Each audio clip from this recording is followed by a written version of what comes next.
This is The Convergence. All right, everybody, welcome back to another episode of The Convergence, the podcast where we talk about Web 3.0, sustainability, and all things in between. We have a familiar guest today and somebody who's my background guest in every episode. So we have Nick from OwnerFi is back with us, and Justin Pierce. We were able to land a time with Justin. He's been crazy busy with everything going on. Justin, also known as Jay Pierce. Guys, welcome to the show. Yeah, thanks for having us. Hey, Derrick. Yeah, thanks. So I want to spend a couple minutes talking about, I guess, let me first give a little bit of an introduction to Justin. As you can see, I actually made him my little avatar here today. We have Afro Justin, right here on the mic. But Justin and I met back when I was working with Fat Scooters, and we were looking to do an artist series on our scooters. And my sales guys were pitching me on this idea, and I had been at a charity auction about a week before, and I had bought a Jay Pierce and had it hanging in my house. And when my team came to me and said, we want to do an artist series, and I was like, guys, we don't have the capacity to do it right now. I'm like, go land me somebody big, like Justin Pierce, and we can talk. And they were like, oh, he's going to be here in like an hour. So I didn't even know you were local or anything. So it really worked out. We ended up doing a collaboration on that. Then we ended up playing basketball with Dominique Wilkins and doing an episode of my TV show at the time called Riding Fat, which is on the Crackle Network, and got to spend some time in Atlanta. So welcome, Justin. Maybe you can just give us a little bit of background. Like, how did you get into art? How long you been doing this? Where does all this come from? I've been doing art since I was like 15, 16. I've been through, on my own and, just probably self-taught. I originally started painting on clothes and shoes, and then it led to me painting on canvases and doing art and like paintings, physical paintings. And then basically just came up on my own. I've been doing it. I'm 33 now, so I've been doing it for over 15 years. And just basically just between designing art and painting, I would do live painting at trade shows, art walks when I was first starting out. Weren't we at a coffee shop the other day, and you actually said, I used to paint in front of this coffee shop? Yeah, when I first I was like selling my paintings for $40, and now I sell them for hundreds and thousands. Yeah. But where we met was where I originally started selling my artwork at art walks in Chandler. And so being in that area is like a good reminder of like how far I've come and everything. But absolutely, it's been cool. But I've been on my own for a while, or since I was young, and then self-taught. My work is really colorful, bold, and fun. I work with a lot like Vanna White right now, showing it off behind me. I've got Kool-Aid Man, and I don't have a name. Is there a name for this one? That one's called the JP 747. Okay, now I know. Yeah. So what was sort of your first big break here? Because, I mean, people that don't know who you are as an artist, you've got a lot of, just in the last 3 years since we've met. We met right about the time of the beginning of the pandemic. I think it was about 2 years ago right now when we were pitching the show and asking to be a guest. But I mean, Samuel L. Jackson, I've seen LeBron have your stuff on, right? I think I saw him on a face mask. Yes. I mean, LL Cool J. There's a whole bunch of people that now follow you and buy your stuff. Talk about that a little bit. Maybe list some of those folks off. Yeah. So when the whole pandemic happened, I just got in touch and was connecting and talking to Samuel Jackson, and Samuel Jackson shouted me out on Jimmy Kimmel Live national. He sent me pictures where it was airing, and he's like, yo, watch Kimmel tonight. And I'm like, okay. Sneak peek of him wearing my shirt on the Jimmy Kimmel show. And then I was like, oh shit. Then it aired. It was everywhere. It was all over. Everybody was hitting me up. That was a major. Yeah. And then Samuel, ever since then, Samuel will wear my shirts and not even tell me, and he'll wear them at press interviews, interviews on his movies or whatever. He'll rock him low key, which has been awesome. So that's been a huge help. And then he went on vacation with Magic Johnson and LL Cool J and other people, and he told LL Cool J all about my art and everything. And so LL Cool J hit me up, and we started talking, and I ended up signing a licensing deal with LL Cool J for 4 years to design my own little brand or my own line of merch with Rock the Bells, his clothing company. Yeah. So I've been doing that, and then he's been connecting just random little people in his circle, and then also working with Rick Ross. Like I talk to him directly, I FaceTime him and everything. It's crazy. It's so cool because it's like I would have looked back, like who the people I talk to now. I'm just like, dude, this is insane. So it's just cool. But that between working with Rick Ross now, LL Cool J. I did a bunch of stuff like prior to like traveling all over China with a shoe company that I used to design for, live painting in Vegas at this trade show called Magic. I painted for like 5 years straight in Vegas. And so, yeah. And then now coming from all of that in the past, and then now with everything, and then who I'm in contact with, and then, and then working with Nick at OwnerFi. Let's go. Yeah. Well, that's part of the reason that you're here today. We want to talk a little bit about the new NFT drop because, well, I guess we talked about your sort of history and how you sort of came up as a traditional artist. And what are you use Sharpies? What do you, I mean, I've seen you do a whole bunch of things, but primarily what are the tools that you use? Well, I mean, when I'm painting, I use my brushes and just regular paint. I don't spray paint or anything. And then when I'm creating like my NFT characters or sketches or whatever, they're all literally laid out by paper on. I Sharpie these out freehand. They're not sketched or anything. I just Sharpie them out as I go with ideas. So this is a sneak peek at the zombie parts that I'm working on. Nice. That's pretty awesome. All right. That's enough. Yeah, don't show too much, right? Yeah, we don't want everybody to. Nick's over here playing boss man. Like, no, you can't do that. I mean, I literally I sketch those out. Nice. Like I don't know. I just like think about like old cartoon characters, like monsters, Nickelodeon cartoons and Cartoon Network, and I look at some of the zombie stuff and then the zombie games I would play. And so I kind of just freestyle and just let it flow. Just nice. And how? Maybe let's jump over to Nick. Nick, how did you guys first meet? How did that come about? Because he's a traditional artist, painting. Using markers, paints, those kind of things. How did that conversation happen around the introduction of doing an NFT collection? So it's a very strange story. So my old landlord is a guy named Mark Verge. And he was on the radio on KFI in Los Angeles talking on the Tim Conway Jr. show. And I recognized his voice when I went to pay my rent one day. And I said, "You're the guy from the radio." And so we started talking about my business. And, I was telling him, I'm an entrepreneur. And he was like, he was like, "Let's have lunch. I love to help young entrepreneurs." So it was amazing. So he started introducing me to people.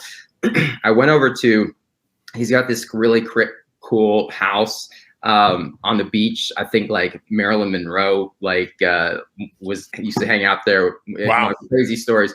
But so I went there and I met this guy they were playing poker, and I met it was like a charity poker thing. And then I met this guy whose name happens to be Justin Pierce. Not this Justin Pierce, okay? A different guy whose name is Justin Pierce. And he so you slid into his DMs, it sounds like. No, he slid in my DMs. He was saying, "I've got this artist." Like I told him, I was talking about NFTs. And so everybody was like buzzing, everything with this artist. And he's like, and his name is Justin Pierce, right? And I'm like, what is even going on? And apparently, I think like maybe like he Googled his own name or something at some point, and then found Justin because Justin has the same name as him. And so it's crazy too, because we've known each other for 10 years and we haven't talked for a while, and we circle back around, and then that's how we're that. And then there's another Justin Pierce that lives out here in Phoenix. That's a chiropractor that we got to figure out how to pull him in somehow. Yeah. Could we do like an NFT Back adjustment, spinal adjustment NFTs. Right? Pierce's, I mean, it's already confusing.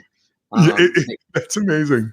So yeah, so Justin Pierce, who was talking about, Justin Pierce was telling me that he wanted to do something with the NFTs. So we started by doing like a one-off. We made this one NFT called Payday, and it was just one animated NFT with like cash falling down. It's still unsold. Like if any, like we might auction it off at some point. But it was the first. Where can I buy it? It's in storage. It's in cold storage right now. Okay, it's in cold storage. All right. So that NFT, right? We spent time, like a lot of time on it. We were like, we're gonna do this big auction and get all these people involved. But that's just like basically one of one NFTs were just not hot. People were not interested in one of one NFTs. It was difficult to get any kind of interest. So I was watching what was going on, and everybody was like doing these big collections, and it took me a while to sort of put these two things together and think like, wait a second, let's just ask Justin I think it was because I didn't know if Justin would want to make that much art, because obviously it's a lot more work than like one NFT. So I just asked Justin Pierce, the agent Justin Pierce, who's representing Justin now. And the emails look crazy, by the way, but saying everybody we talk to in Zoom calls is confused. But so I emailed him. I was like, what do you think if we did like 10, a big, 5,000, 4,000, whatever collection? And he said, I'll run it by Justin. And then Justin, like, wait, which Justin again? Just forget it. No, just kidding. Well, exactly. So we probably like lost hundreds of hours of our lives because of that. But no, just kidding. So you really need to change your name to Justin Pierce, Nick. Jay Pierce. So there you go, Jay Pierce. There we go. We got it. So Jay Pierce, as soon as he heard about it, he just kind of snapped up and he was like, definitely. It was not a hard sell, which was. I know Justin well enough to know exactly what he said. He said dope. Yeah, he said dope is your signature phrase. I know this. Right? When he likes something, he goes dope. So dope. That's dope. It was just kind of just magic because I didn't think that. I didn't know he would want to do that much, but he was just like, that's exactly the kind of thing that I would like to do, because he likes to make art, and it's like kind of a way for him to reach people that he would never be able to reach any other way. So I want to talk with you for a few moments about Evergreen Carbon Credits, one of the sponsors of this show. I started working with Evergreen when I was telling a friend of mine who's involved with that company about my efforts to try to learn more about blockchain, NFTs, crypto, all the things in this space. And he showed me Evergreen. Evergreen was a really unique solution. I've looked at carbon credits in the past. I've been in the sustainability industry for almost 15 years. I understood what they were. You were buying an offset to offset the carbon footprint that you or your company has. But I also understood the challenges with that. They're sold in very, very large blocks, and then people break those blocks up and try to sell individual credits or small clusters of credits to businesses. And that creates some room for fraud, for people to not be up and up on what that project is, if that carbon credit is real. And there's challenges with that. And you can Google it right now and find there's a big case in Europe going on about fraudulent carbon credits. But what Evergreen did, I thought, was really unique. They took this idea of NFTs and they took blocks of carbon credits and broke those things down into tens of thousands or even millions of individual carbon credits. They can actually fraction those even out to 1/10 of a carbon credit if they needed to. And they were able to then create a smart contract around that carbon credit so that you can track it back to its origin. You can find out what project it was associated with, but you are also guaranteed that the carbon credits you're getting from Evergreen are the real deal. You get that certificate, you get that certification that only the blockchain can do. So that's why it made sense for them to come on as a sponsor of this show. We're talking about all this new technology, and with new technology comes higher energy usages in some senses. And Evergreen is here to help offset that. if you want to look to maybe improve your image in the marketplace, maybe you're looking to offset some of your carbon footprint, not even just for your image, but actually for the sake of the planet, head on over to evergreencarboncredits.com and check out what they do. You can buy credits for as little as $11, and you'll get the certificate and the NFT that you can put in your wallet that shows that you've actually made that contribution. And that money, particularly right now with the projects they're working on, is going to reforestation in the Amazon. I think that's something we can all really get behind, particularly when we understand that the environment, the climate we're all connected to it. It doesn't matter if we're putting off emissions here in the US or if it's happening in Mexico. It all contributes to the same global problem. So why not be part of a global solution with Evergreen Carbon Credits? Then once he agreed, it was just basically, how are we going to do that? Because we'd never done a collection before. We'd never done any of these like Bored Ape things yet. So we had to kind of come up with a system. And at the time, there weren't any tools or anything that you could just download. So like I had to figure out how to like write code to assemble this stuff. And then we had to come up with a process to get Justin's art into the computer and arrange it. And that was a whole long process. And I had my partner, my co-founder of my company. We were working really hard to try and figure that system out. And then, so we got sort of this assembly line system finally going. And then the rest is history. Like, how long did it take you to do this stuff, Justin? Like, what was the time frame to build? Because you have to build all these elements together, right? And then the software sort of mashes them. Is that right? Yeah, Nick, I just basically sketch it out like how I showed you, and then cover it in on the computer, and then send over the high-res files to Nick and then Masha. But characters, I don't know. I think I'd probably say, like, if I was sitting down, I don't know, like a week. Yeah. Like already had in mind of what I wanted to do, because I wanted to base it off of the characters that I would always put like into my patterns and my shoes and all that I've been painting. And to your basketballs too, that I have, right? There's all sorts of characters in there. And I see some resemblance of those in that first NFT collection that you did. There's a lot of those sort of, goofy eye kind of big teeth sort of characters that you like to do. Yeah. So I already knew what I wanted to do, but all I needed to understand was like the recipe, how to put them together, or sketch them out so they can keep them together. Yeah, that makes total sense. So how about the launch of this? So you did 400 in that first launch, is that right? 4,000. 4,000. I'm sorry, 4,000 in the first launch, and you published these on Ownerfi, and obviously it was immediately successful, right? No, not at all. So it was just as successful as the first NFT that hasn't sold yet. Yeah. So it's funny because, how do you even go about promoting an NFT? It was in November, we're like, there's no recipe for this. So, I'm using Discord. Like this is the first year I've got on, like last year, 2021, like I was just learning how to use Discord. Right. This is like the Gen Z chat platform.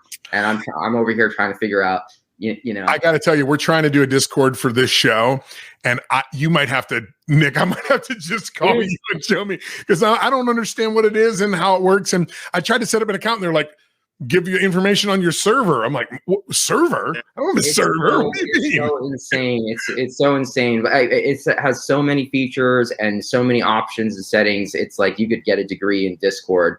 I did talk to one guy who's looking to help me set up a Discord server, and he admitted after he sent me the proposal that his 11-year-old son was going to do the work, because he was like, I don't even know what to do. He's like, I asked my 11-year-old. He's like, Dad, I got like 4 of them. He's like, okay. And plus, if you mess something up, then somebody hacks your server and takes it over. So it's kind of delicate too. Sure. But so we had to get the Discord, Twitter, social media, and then start like talking to all these influencers and everything.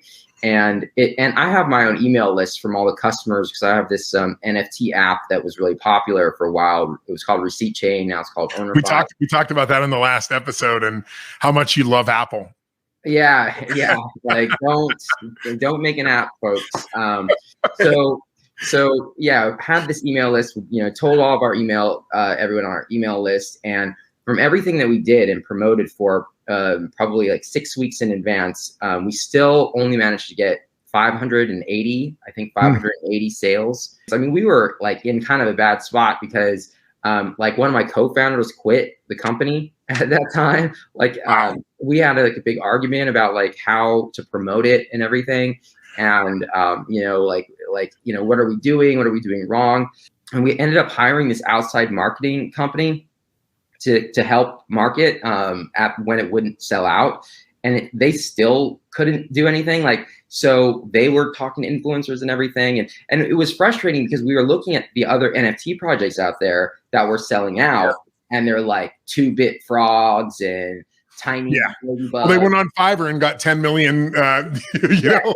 But the thing is, they pay for all these shady things to happen. So they get like these bots that come in from India, and then they fill their Discord server with 20,000 bots, and then they spam to. So Discord's like since like tried to stop a lot of that stuff, but they have all these sort of nefarious ways, and then they have these like secret Telegram groups and stuff. So there's all this like secret underground NFT like trading going on, and pump groups basically. So a lot of these NFTs that sell out, they're just basically like locusts going from project to project. We're in these underground like Telegram and Discord groups. So it's like, oh, now we're all going to go over here. Now we're all going to go over here. So it's like, if you're not connected into that group, into that inner circle, then it's really hard to break in. Even if you have a real artist who has real clout in the real world, and you have like, you know, art that was made for this, rather than like, you know, something that somebody went to Fiverr and came up with just some crap, right? Fiverr, yeah, exactly. So we had a whole different level of project, but we couldn't get anybody to pay attention to it. And you know, people would come in and buy it, and they'd be like, "This is so slept on. Like, why aren't people like in here?" And it's like, because we were trying to get into this NFT world and trying to like get someone to pay attention to us, but they're all buying like, you know, pixelated butterflies, you know, and the reason is because they're just pump and dump groups. So we can't get this. So without the attention of the pump and dump groups, it's like it's really hard to sell out an NFT. Frankly, it's really hard to sell out an NFT project earlier at the end of last year. But so we did. So then I had this other project going on called Citizens NFT, and it was another NFT project that wasn't doing well. I was recruited to do the tech on it by these 5 guys from around the world who like have never met in person. And so I did the tech for it, but that one also was not selling. So we decided to do a free mint for that one, and just make it so anybody could come in and buy it for free. And so once we did that, that sold out in 2.5 minutes. So that project got all this attention because it was like the first free mint NFT project ever. Like nobody had ever just thrown away the keys to the kingdom and said, just, you know what, this is dying, so let's just give it away. It was the first time anybody thought to do that. And I'll just claim that as my idea, because I'm pretty sure that I was. Nobody else was dumb enough at that point to do it. Or I shouldn't say dumb, desperate enough, right? You were desperate at that point. The project dies. Yeah, and we get nothing from it. You have to lose. Nothing to lose. Give it out so it's distributed, and maybe we get some royalties or something. Sure, you know? Like so I convinced those guys. They said sure. Actually, 3 of the guys on that project quit, and it ended up only being me and this one other guy, because they were just like, they've had enough. So we did the free mint, but then right after they left, the free mint sold everything out, and they sold that whole project out in 1.5 minutes. It was insane. I've never seen anything like it. And somehow that got the attention of the NFT world, and that triggered all their automated tools that monitor the selling of NFTs. So there's all these automated trending tools that see like that's interesting. Which makes sense. It's like a marketplace, right? I mean, I know a lot of our listeners are investors and those kind of folks. It's just like a marketplace. It's just analytics. It's BI, business intelligence. It's telling you what to do. Yeah, and they're literally like automated buying bots and things that will buy. And they have tools that will try and buy as many as possible.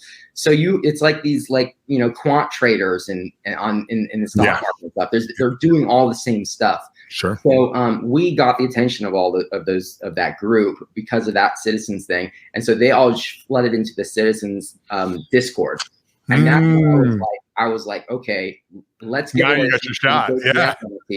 So we did a contest in there, and I gave away 10 JPF NFTs, and then suddenly all those people were looking at it, and then just started like flooding into Justin. So they're like, this art's awesome, right? Everybody who saw it was like, this is different. This is cool. Like this is not just cookie cutter squirrels and lions. Right. Like somebody made this like by hand, and it's special.